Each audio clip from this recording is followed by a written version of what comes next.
Hello everyone, Chris Jarzyk, your Southwest Florida Realtor with MVP Realty. I hope you are having an amazing day. I certainly know I am. You cannot tell, but the sun is shining. It is another beautiful 80-degree day here in Southwest Florida.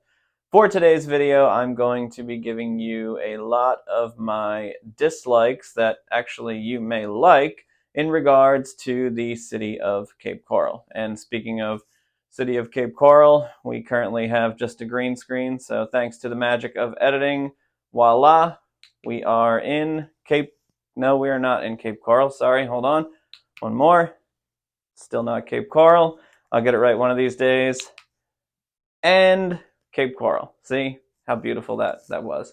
Good transitions there. Anyway, back to the video at hand. Before we get started, if you could do me a favor, my kids think that nobody ever watches this channel and that I have 0 subscribers, and go figure, Dad is not their favorite YouTuber. If you could hit that subscribe button so I could show those little kids of mine that I'm actually getting views and people do like the content that I do put out. So I would appreciate that.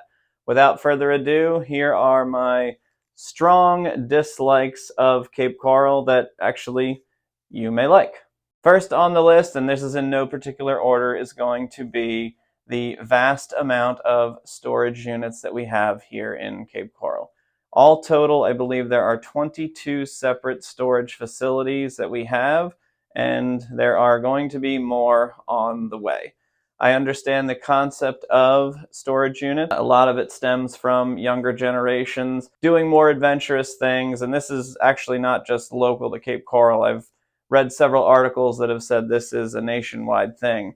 Younger generations like to be more adventurous, and they do a lot of adventurous outdoor things that require kayaks, paddle boards, scuba, you name it, and these items do take up a ton of space in garages, especially pertaining to down here in Southwest Florida and Cape Coral because we have no basements. So I understand the storage aspect. I personally feel that we just have way too many storage units here for what I consider to be a smaller city. Population-wise, we're sitting at about 221,000 currently. Again, I get the purpose of the storage units. People coming down from up north, you may want to bring winter coats, and if you have skis or snowboards or other items and you plan on heading back up north and you want to keep these items and still use your garage space for vehicles and other things, the storage units that I may dislike, they may work for you and you may like them. I personally feel that it's a bit of overkill. Next on my list, the arcades, or little casinos, if you will. It's not the arcades that we were used to in the 80s and 90s where you played Mortal Kombat and Street Fighter and Pac-Man and pinball. These are strictly slot machine style arcades. I'm gonna sound like a bit of a hypocrite here. I personally don't like them, but I do love to play poker. I do go to the Hard Rock in Tampa and the Hard Rock in Hollywood as well. Not a slot machine guy, which is probably why I have a slight bias towards them. Would I love to see a poker room in Cape Coral? Absolutely. But that's where me being hypocritical comes into play. I'm not a fan of I think it's 16 or 17, I think it's actually 17 total arcades that we have here in Cape Coral. But you may not mind it, so to each their own with the several arcades that we have here in Cape Coral. Next on my list of things that I strongly dislike in Cape Coral are the crazy amount of dollar stores. And if you just caught my little hypocritical rant on the arcades, this is actually going to sound way worse because, believe it or not, since I was about 14, my parents owned a bunch of dollar stores. So again, coming off very, very hypocritical here when it comes to dollar stores. I do shop at them, but the fact that we have about 18 of them just seems a little bit crazy to me. The nice part about the dollar store, I will say, is it's similar to a convenience store, but you're not paying convenience store prices. Like if you go into Circle K or a racetrack and you go to grab a soda, that soda is usually $2.50, $2.75 for, the small 16, 18 ounce or whatever they are these days. When you go to the dollar store, everything obviously is cheaper. It is convenient, but you're not paying that convenience store price, if that makes sense. Do I want to see 5 of them on one road? Personally, no. I think we need to limit that, similar to the storage units. That, again, very, very hypocritical, because that was an industry that my family was a part of for many, many years growing up and even into adulthood. But do we need that many of them? My opinion, no. But if you do decide to come to Cape Coral and you are looking for a dollar store, you will not have to look very far at all, because they're literally everywhere, similar to storage units and arcades. Moving right along on my list of things that I strongly dislike about Cape Coral, I'm going to have to call out the southeast section of Cape Coral.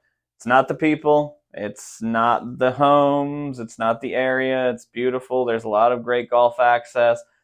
This is more targeted at the way that it looks, as my daughter would say. It's not very aesthetic. It just needs updating. When you first come into Cape Coral, older, redone, they're redone condos, but it's still an old looking building. We have a pawn shop. We have a bunch of stuff that looks like it's from 1960, because it is. Random abandoned building at the foot of the bridge. As you come down Cape Coral Parkway, you will see just a mix of structural designs. Nothing is uniform, in my opinion. And then as you get deeper into the southeast, more so south of Cape Coral Parkway, very, very old and rundown looking duplexes, very old and rundown hotels, motels. All of these things, in my opinion, just give the southeast it just looks bad, in my opinion. That area needs to be redone. It is one of the first sections, or is the first section that you come into in Cape Coral. It should absolutely pop. It should look uniform. It should look beautiful. Everything should be clean and nice and neat. We got to go out with the old, in with the new. And again, this is not an attack at the citizens that live there. I've sold many homes, have many clients that live in the area. I do go downtown Cape Coral. I do go to the yacht club, which they are redoing. It's just more of the city needs to get on this, and they need to transform the downtown area, because it is the unofficial, in my opinion, heart and soul of Cape Coral. So you want to definitely have that area popping, so that people that come into it, they just are in awe of what Cape Coral is, and they see how great of a city that it can be.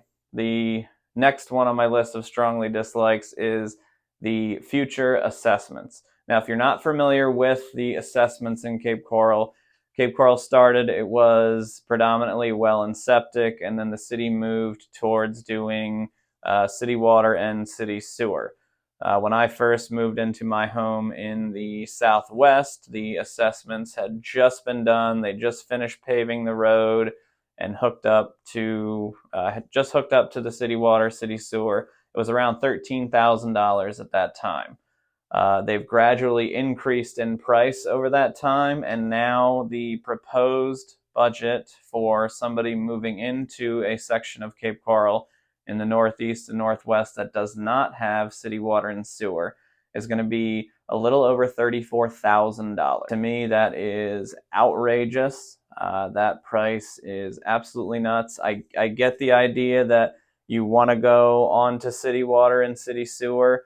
I've heard debates on both sides as far as city water and city sewer is good for the environment, and then also on the flip side, it's bad for the environment. Some people will say well and septic is not great for the environment. We have a lot of people that have made the transition to water and sewer. The highest that I've heard people paying is around 22 to 25, and now that new proposal sits at about 35,000. So if you are moving into Cape Coral and you are liking the northeast or northwest section, you need to be aware that those assessments are going to be in excess of $34,000, paid over time in your tax bill.